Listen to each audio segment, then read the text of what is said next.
একটা সংসারে কিন্তু কাজের কমতি থাকে না, সেটা রমজান মাস হোক বা রমজান মাস ছাড়াই হোক। হ্যালো এভরিওয়ান, আসসালামু আলাইকুম। সকাল সকাল চলে আসছি এক গাদা থালা বাসন নিয়ে। তো থালা বাসনগুলো তো ধুয়ে নিতে হবে, যার জন্য এখান থেকেই ক্যামেরাটা অন করে দিলাম। তো ঘুম থেকে উঠে আমি সরাসরি চলে আসছি রান্নাঘরে হাত মুখ ধুয়ে। তো রাতের বেলা খাবার দাবারের পর গতকালকে কিন্তু আর থালা বাসনগুলো ক্লিন করা হয়নি। তো ভাবলাম যে রাতের থালা বাসনগুলো সবার আগে ধুয়ে ফেলি, এরপর সংসারের অন্যান্য যত কাজগুলো আছে সেগুলো আমি এক এক করে গুছিয়ে নেব। তো সকালবেলা উঠে না আসলে কিচেনটা যদি পরিপাটি না থাকে তাহলে কিন্তু আমার কাছে দেখতে খুবই খারাপ লাগে। আর কিচেনটা একদম চারপাশে যদি সব কিছু এলোমেলো হয়ে থাকে তাহলে মনে হয় যে ঘরের কাজ পরে করি, আগে কিচেনের কাজটাই করে ফেলি।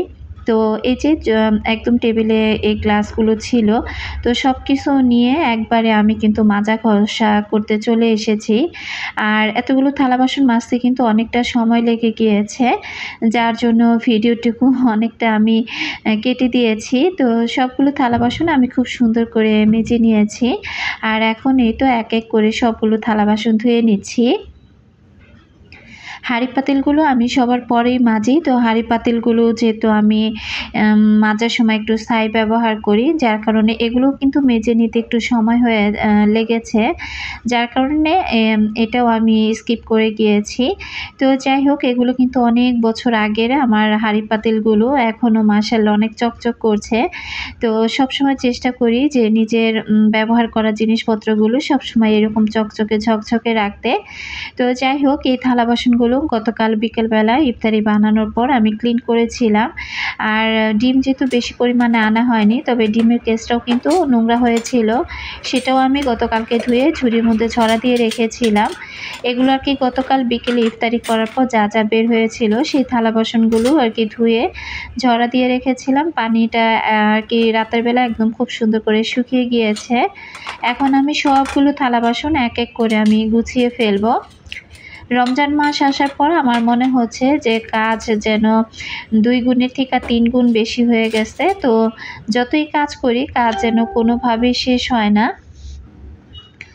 বিশেষ করে থালা বাসন এত প্রচুর পরিমাণে বের হয়, এগুলো গুছাতে কিন্তু অনেকটা সময় লেগে যায়।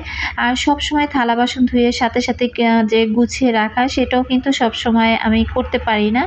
যখন দেখা যায় একটু ভালো লাগে তখন তো করেই ফেলি, আর যখন ভালো লাগে না ওইভাবে থালা বাসনগুলো আর কি রেখে দেই। তো যাই হোক, থালা বাসন গুছিয়ে নেওয়ার পর এই যে আমি তেলের জারটাও গতকাল রাতের বেলা আমি ধুয়ে রেখেছিলাম। এখন যেহেতু জারটা খুব সুন্দর করে শুকিয়ে গিয়েছে, তো এখন আমি তেলটা রিফিল করে নিলাম। আজকে আমি রমজান মাসে আর কি একদম সকাল থেকেই ভিডিওটা শুরু করেছি। তো সকাল থেকে একদম সেহরি পর্যন্ত সংসারের কাজ আর রান্নাবান্না কিভাবে সব ম্যানেজ করি, তো সেই ভিডিওটা আজকে আমি আমার আপুদের সাথেই শেয়ার করছি। আজকে কিন্তু একদম সেহরি পর্যন্তই আমি আমার ভিডিওটা রেখেছি। সারাদিন কিন্তু অনেক কাজকর্ম করেছি, তো সব কিছু যদি ডিটেলসে দেখাতে যাই বিশাল বড় একটা ভিডিও হয়ে যাবে। যতটুকু দেখানো সম্ভব ততটুকুই আপনাদের সাথে আমি শেয়ার করার চেষ্টা করেছি। অফ ক্যামেরাতে আমি কিচেনের এই কর্নারটা একদম এই যে আমার র্যাকটা দেখতে পাচ্ছেন সাদা, এটা সরিয়ে একদম চুলাটাকে ঘষে মেজে আমি খুব সুন্দর করে ক্লিন করে নিয়েছি। তো এখন আমি এই থালা বাসনগুলো গুছিয়ে ফেলবো। তা মোটামুটি রুমের কাজগুলো আমি এর মধ্যে কিন্তু গুছিয়ে নিয়েছি। এরপর আর কি এসে আবার এই থালা বাসনগুলো গুছিয়ে নিচ্ছি। তো কিচেনের কাজ একদম থালা বাসন বলেন বা রান্না বান্না কোটা কাটা যাই কিছু বলেন না কেন, সব কিছু যখন আমাদের করা হয়, যে কাজটা যখন করি ওটা সাথে সাথে যদি গুছিয়ে ফেলা হয় তাহলে কিন্তু কিচেনটাও দেখতে বেশ ভালো লাগে। আর সব কিছু কিন্তু এরকম এলোমেলো হয়েও থাকে না। তো গ্লাসগুলো এই যে জায়গা মতো এনে আমি রেখে দিচ্ছি। এখন চলে আসছি ওয়াশিং মেশিনের কাছে। তো এতগুলো কাপড় চোপড় জমা হয়েছিল, আমি কিন্তু আমার একটু খেয়াল ছিল না। হঠাৎ করে ঝুড়ির মধ্যে হাত দেওয়াতে দেখতে পেলাম যে আলহামদুলিল্লাহ অনেকগুলো কাপড় চোপড় ময়লা হয়ে জমাট হয়ে আছে। তো ভাবলাম যে এখন আর দেরি না করি, এগুলো আমি এখন ক্লিন করে ফেলবো। আর একটু দেরিতেই আর কি মেশিনে কাপড়টা দিয়ে দিচ্ছি। তো আজকে আমার যেহেতু 2টা বারান্দা, তো আমার সামনের বারান্দার মধ্যে কিন্তু প্রচুর রোদ আসে। তো চিন্তা করেছি এই বারান্দাটা অর্ধেকটা ফাঁকা করে ফেলবো। 2 বারান্দাতেই কিন্তু গাছ দিয়ে ভর্তি। তো অফ ক্যামেরাতে আমি সবগুলো গাছ নামিয়ে নিয়েছি। আর যে স্ট্যান্ডগুলো এই বারান্দার মধ্যে ছিল সেই স্ট্যান্ডগুলো কিন্তু আমি খুলে এই বারান্দাতে নিয়ে এসেছি। তো এই বারান্দার মধ্যে যেহেতু রোদটা খুব কম থাকে, দেখা যায় সকাল 6টা থেকে 9টা কি 10টা পর্যন্ত রোদ থাকে, এরপর আর রোদটা থাকে না। তো যার কারণে চিন্তা করলাম এই বেলকনিটা একদম যেহেতু চাপা আর খুব কম ব্যবহার করা হয়, তো এই বেলকনির মধ্যে আমি সবগুলো গাছ রেখে দিব। তো সবগুলো গাছ যেহেতু ওই স্ট্যান্ডের মধ্যে আর ওইভাবে ধরবে না, তো এখানে আলাদা করে আমি একটা কাঠ টানিয়েছিলাম। সেই কাঠের মধ্যে এখানেও আমি 5-6টার মতো টব আর কি কাঠটার মধ্যে ধরবে। তো এখানে আমি এই তো খুব সুন্দর করে এখন এই টবগুলো রেখে দিচ্ছি। তো এগুলো যেহেতু শীতের গাছ, অতিরিক্ত রোদে কিন্তু গাছগুলো এখন খুব তাড়াতাড়ি আর কি নষ্ট হয়ে যাবে। তো যতটুকু রোদের দরকার সেই রোদটাই আর কি বারান্দায় পড়ে, আর এই গাছের জন্য ওই রোদটাই উপযোগী। যার কারণে এই গাছগুলো এখানে এনে রেখে দিলাম। আর শীতের গাছে কিন্তু অতিরিক্ত রোদের প্রয়োজন হয় না। আমার ওই বারান্দার মধ্যে প্রচুর পরিমাণে রোদ আসে, এতে করে দেখা যায় শীতের 3-4টা গাছ আছে এগুলোই আর কি নষ্ট হয়ে যাচ্ছিল। তো তাড়াতাড়ি করে এখানে এনে রেখে দিলাম। আমার ওই বারান্দার মধ্যে শুধু আমি জবা গাছ আর বাগানবিলাস গাছ আর একটা মেহেদি গাছই রাখবো। আর নিচে একদম হালকা পাতলা যে সন্ধ্যা মালতী গাছ আছে বা অন্য যে 2-1টা গাছ আছে সে গাছগুলো আর কি আমি ওই বারান্দার মধ্যে রেখে দিব।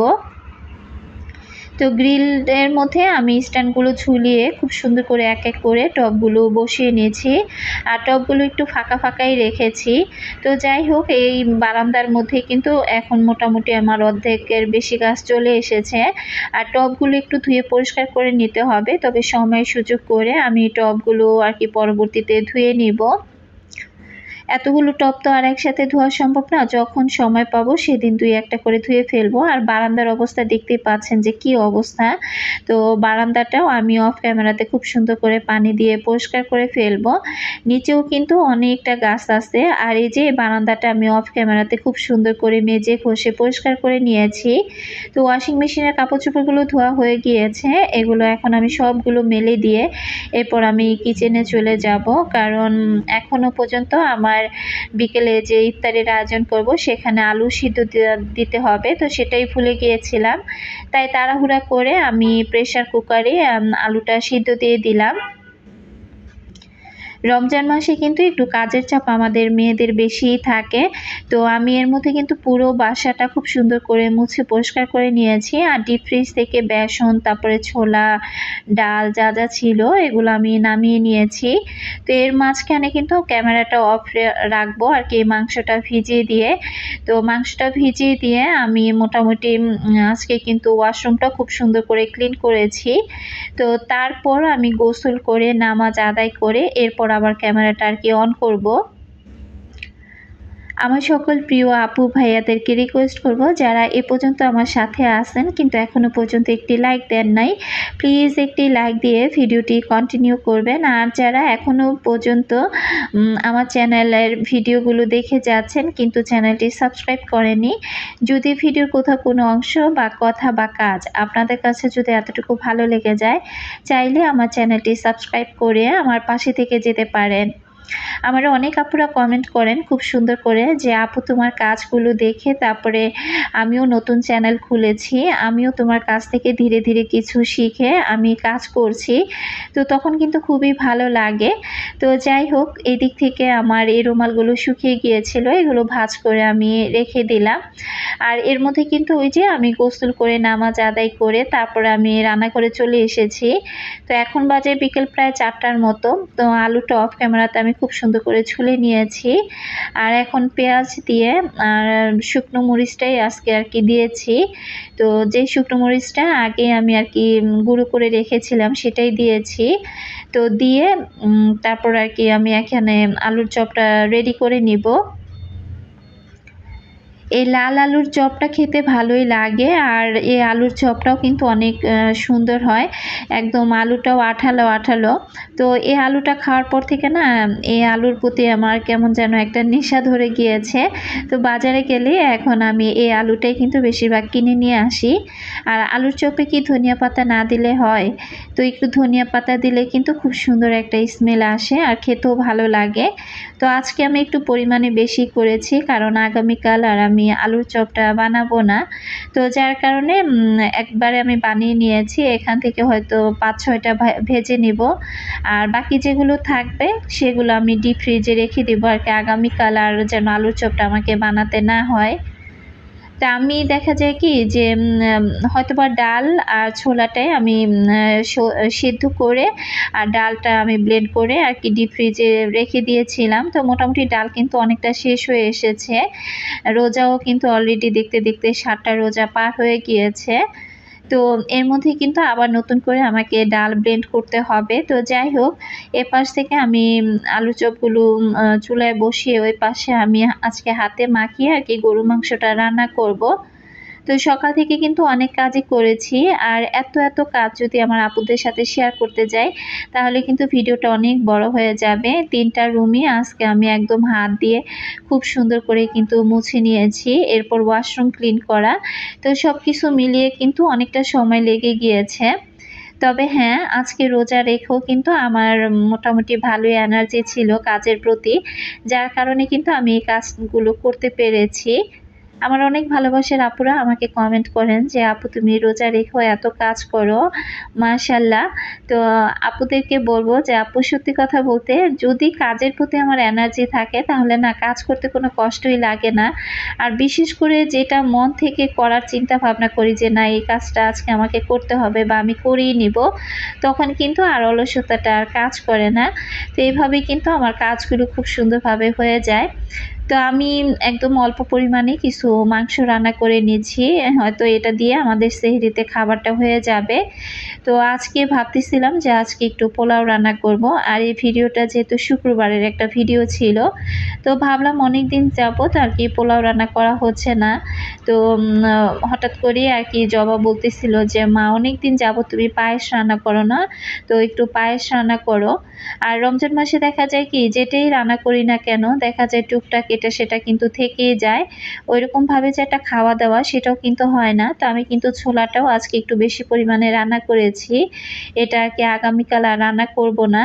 তো ছোলাটা আর কি যেটা আছে সেটা দিয়ে আগামীকালের ইফতারটা আবার হয়ে যাবে। তো যতটুকু ছোলা আছে এটা আবার আমি বাটিতে করে আলাদা করে আর কি রেখে দিচ্ছি।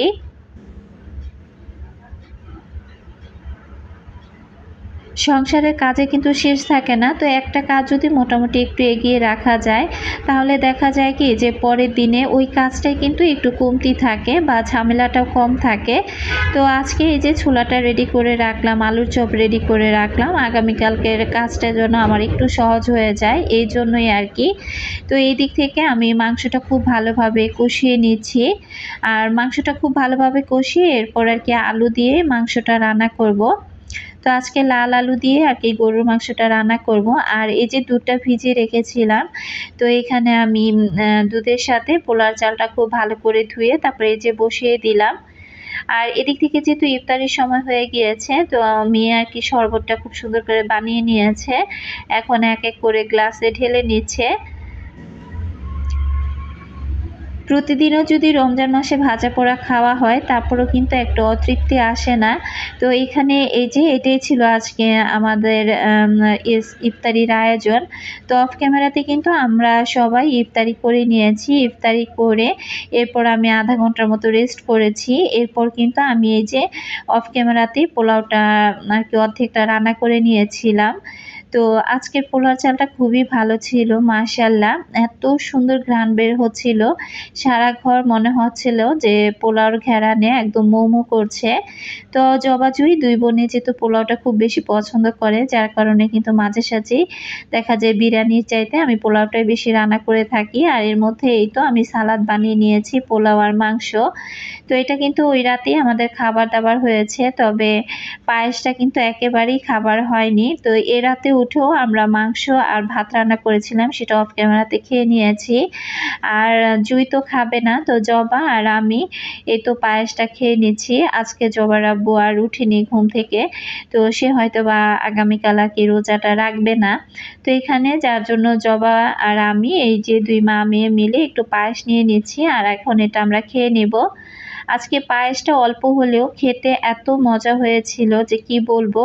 হয়তোবা অনেকদিন পর রান্না করেছি, তাই হয়তোবা খেতে এত ভালো লেগেছে। তবে জবা বলতেছিল যে মা আজকে পায়েসটা না অনেক মজা হয়েছে। আমি আজকে পায়েস রান্না করার সময় একটু গুঁড়ো দুধ ব্যবহার করেছিলাম, যদিও ওইভাবে ডিটেলসে পায়েস রান্নাটা শেয়ার করিনি আপনাদের সাথে। তবে খেতে আলহামদুলিল্লাহ অনেক অনেক মজা হয়েছিল। তবে এই যে শেষ রাতে খাবারের শেষে একটু মিষ্টান্ন খেতে কিন্তু ভালোই লাগে। তো মা মেয়ে পায়েস খাচ্ছিলাম আর একটু গল্পগুজবও করছিলাম। তো পায়েসটা খেয়ে তো এরপর আর আমি ক্যামেরা অন করিনি। তো জবা কিন্তু পরিমাণে খুব কমই নিয়েছে, আমি বেশিটা খেয়েছি আর বাকিটা রেখে দিয়েছি জুইয়ের জন্য আর জুইয়ের আব্বুর জন্য। তো আমাদের খাবার দাবার শেষ, পানিটাও খেয়ে নিলাম আর সেহরির দোয়াটা পড়ে আজকের মতো আমি ভিডিওটা এখানেই শেষ করছি। সবাই ভালো থাকবেন, সুস্থ থাকবেন। আল্লাহ হাফেজ।